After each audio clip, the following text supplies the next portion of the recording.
नमस्कार, मैं इब्राहिम रजा और आप देख रहे हैं सच्चा इना न्यूज।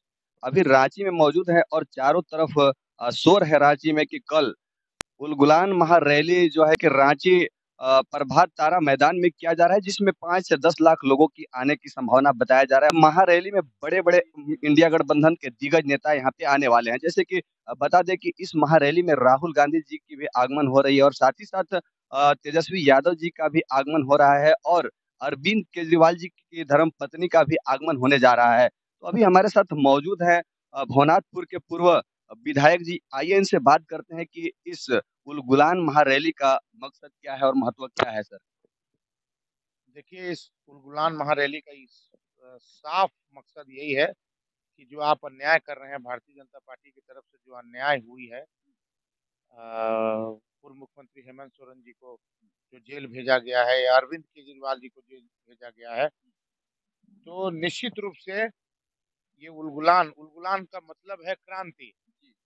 तो हमारे आदरणीय नेता शिबू सोरेन जी भी क्रांति लाए थे, उलगुलान लाए थे। तो उन्होंने ही कहा था कि उलगुलान ला करो।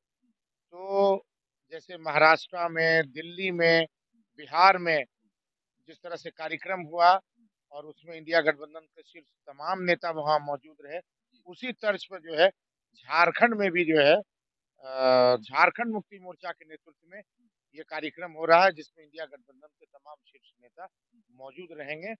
और क्योंकि कैपेसिटी जो है मोराबादी मैदान में उतना नहीं है, इसलिए प्रभात तारा मैदान में रखा गया है ताकि 5 से 7 लाख लोग जो हैं उस कार्यक्रम में शिरकत कर सकें। और हमें लगता है अभी तो बहुत लगन का समय है, शादी का समय है।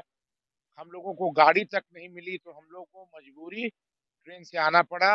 और तमाम कार्यकर्ता, कुछ कार्यकर्ता जो है बस से भी आ रहे हैं, अपनी गाड़ी से भी आ रहे हैं, कुछ लोग ट्रेन से जो पीछे हैं रह गए वो लोग भी आ रहे हैं।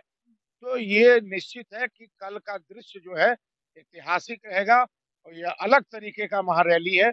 इसमें हम लोग माननीय मंत्री आदरणीय मिथिलेश ठाकुर जी के नेतृत्व में 20 से 25 हजार लोग जो हैं गढ़वा जिले से हम लोग यहाँ पर रांची में इस उलगुलान महारैली में शामिल हुए। इस महारैली से सर इंडिया गठबंधन के नेताओं को फायदा है या झारखंड या पूरे देश के लोगों को फायदा है? ये इंडिया गठबंधन के लोगों को निश्चित रूप से फायदा है।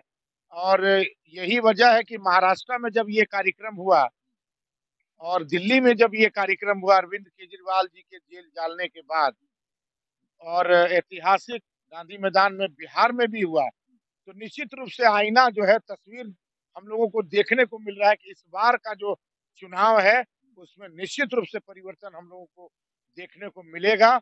और इस बार 14 में से 14 सीट जो है इंडिया गठबंधन के खाते में झारखंड में जाने वाली है। बीजेपी का ये ऐलान है कि अब की बार 400 पार। तो 400 पार जो उनका ऐलान है उससे आप लोग मुकाबला करने के लिए कितना सक्षम है? देखिए, हम लोग तो 400 पार का नारा इंडिया गठबंधन तो नहीं लगाई है, लेकिन मेरे ख्याल से 200 के अंदर में ही रहेंगे। ये 200 के अंदर में रहेंगे। इनकी मंशा है कि गलत ढंग से हम चुनाव कराएं। अब मुख्य कारण है कि यहाँ के चीफ, जो हिंदुस्तान के चीफ जस्टिस थे, उनको भी चुनाव आयोग के गठन में, चुनाव आयोग की नियुक्ति में हटा दिया और कानून मंत्री को ले आया। आपको क्या जरूरत था? चीफ जस्टिस ऑफ इंडिया बाबा साहब ने संविधान का एक बहुत महत्वपूर्ण कड़ी को आपने हटाने का काम किया। आपने निश्चित रूप से संशोधन कर दिया।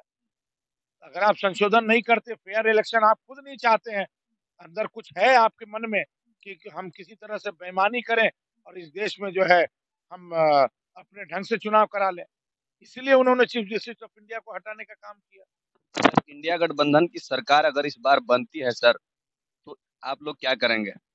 निश्चित रूप से इंडिया गठबंधन की सरकार अगर बनेगी तो निश्चित रूप से नजारा जो है झारखंड नहीं पूरे देश में नजारा चेंज होगा।